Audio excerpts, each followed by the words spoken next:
เรียบร้อยใหม่หน่อยหนึ่ง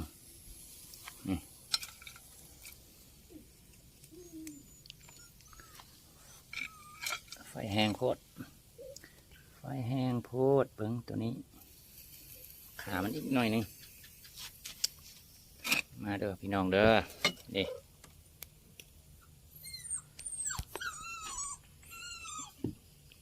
นี่ชิ้นงัว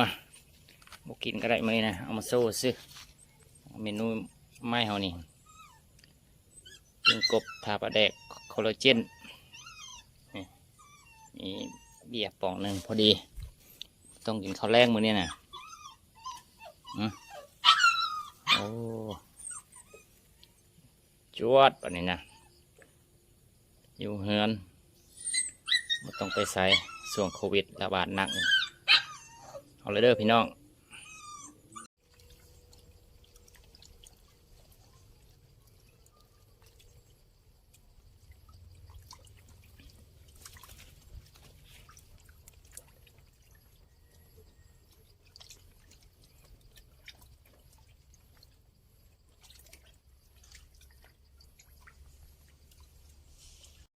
เด้มื้อนี้เมนูบ่มีอันแนวซื้อกินมีแต่จับกบแล้วมากินจะได้มาจักโตมื้อนี้โอ้มันเต้นออกเลยนี่1 2 3เอาไปใส่ตัวหนึ่งนี่สีดีใส่ใส่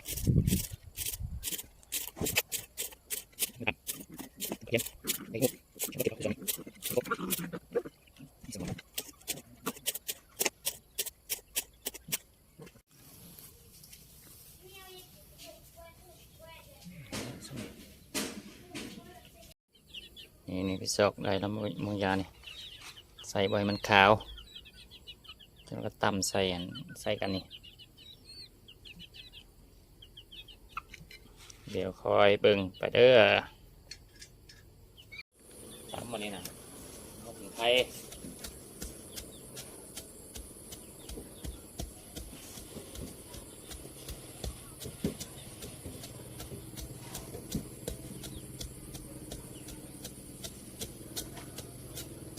หมุน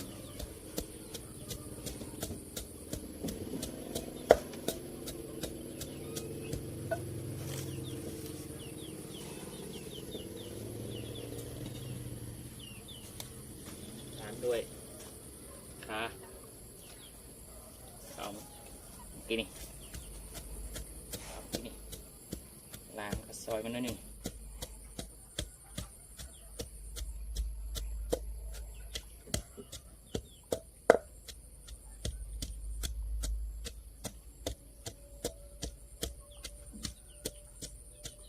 แกะขาวเมนูปิ้งกบมือนี้นะ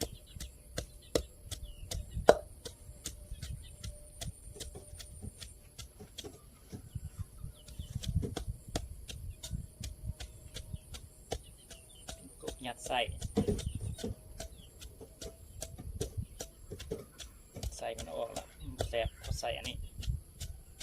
สมุนไพรล้วนๆการโควิดพร้อม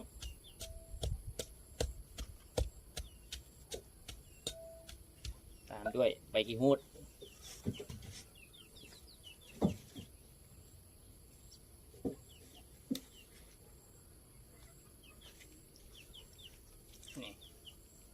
นี่ละพอละเทียบ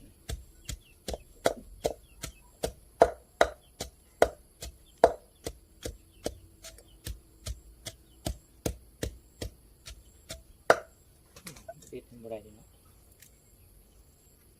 เด็ดมันน้อยหนึ่งใบแก่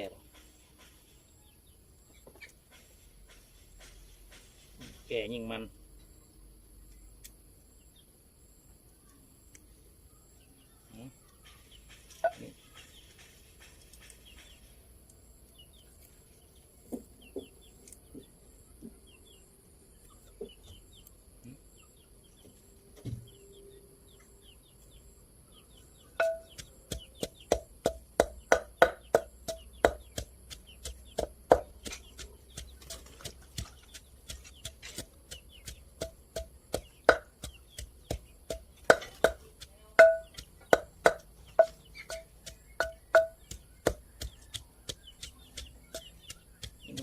ปิ้งกบซีโต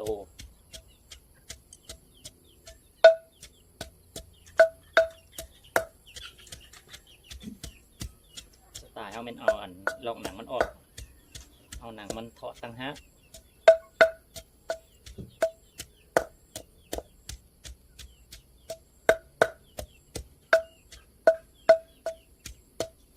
ตามด้วยหัวเทียม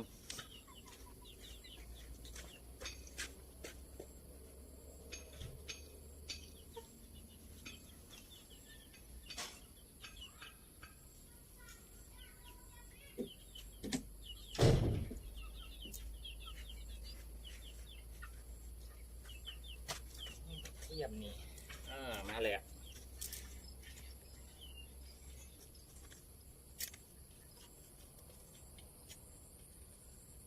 ก็พอ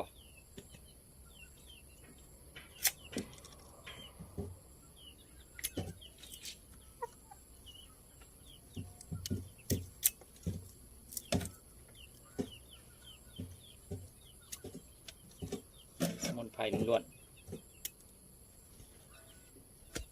ตำใส่กัน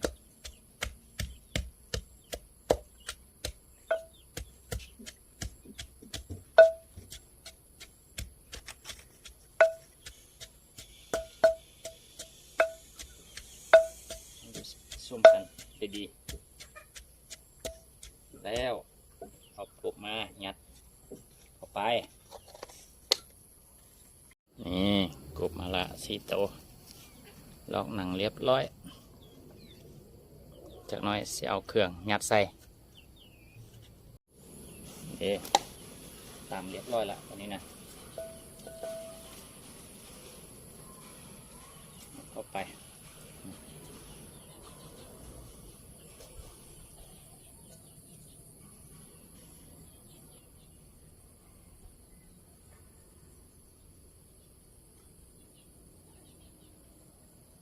มือเขาเอง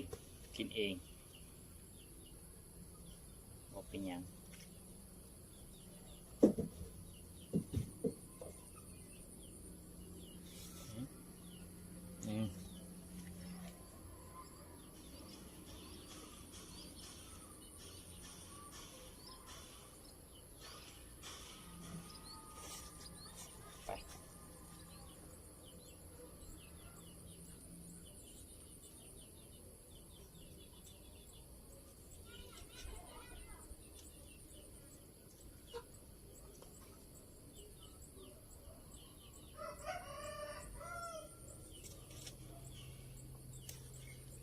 สอง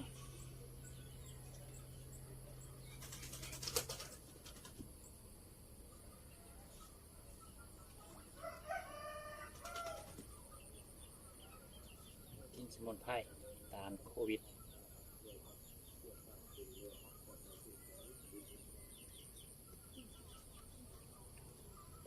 ไข่บ้านเฮามันมีครบไข่ก็มีกบก็มีหมาแต่ว่าบุกินหมามันเฝ้าบ้านงับทอง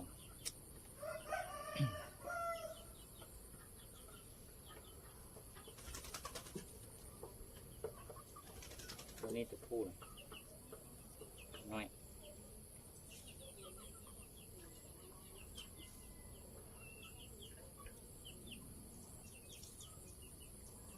โอ้ฝืดยังบ่ทางยังมีอยู่บ่สอบมันก่อน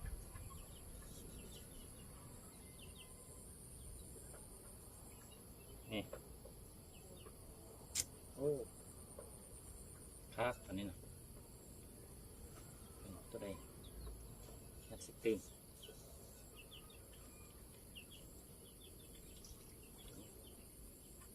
ตัวเมียงัดเข้าไป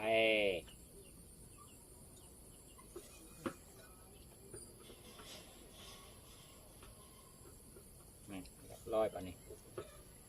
เริ่มดำเนินการต่อตามด้วยปลาแดกเลือดมันกบทาปลาแดก อ้ปลาแดกมันกระปูเว้ยน้ำเดือดเบิด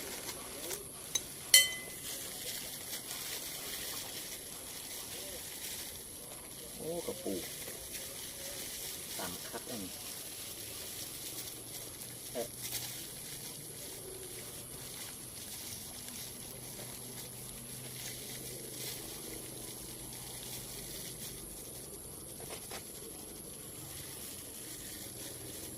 โอ้เนาะ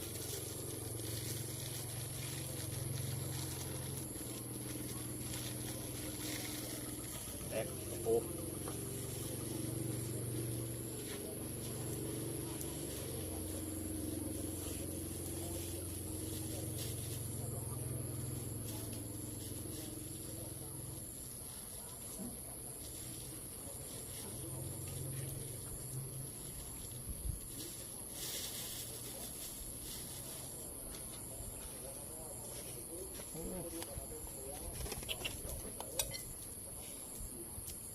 มันก่อน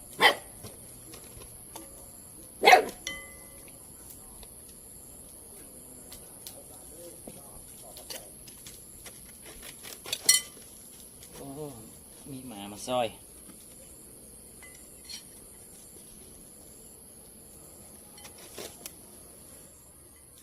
ไปกินบุเป็นตีมานี่โอ้สี่ตัวเนี่ย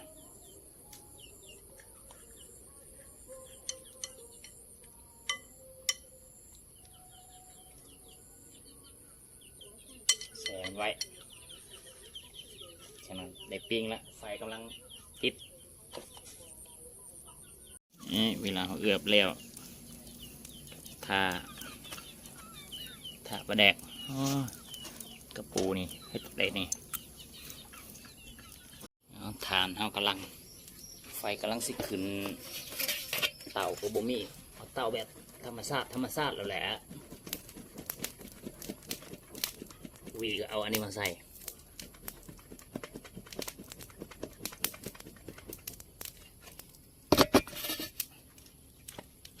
สะมันน้อยนึง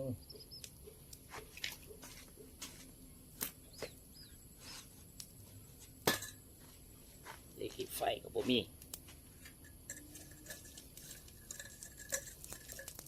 สิละอันนี้สูตรปิ้งไก่ทาปลาแดกคอลลาเจน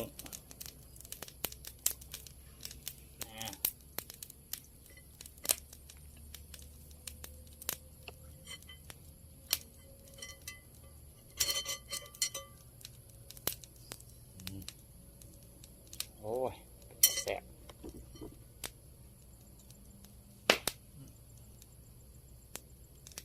ทานกับปลาแดก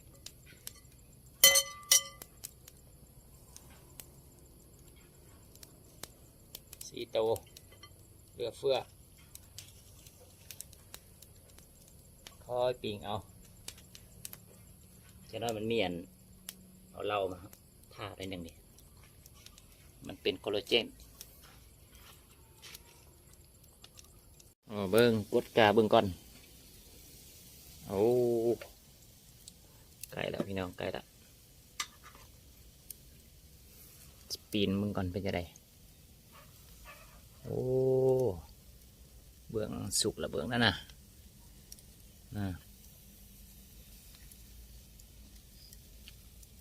โอ้จนคำมือนี่ออกเมนู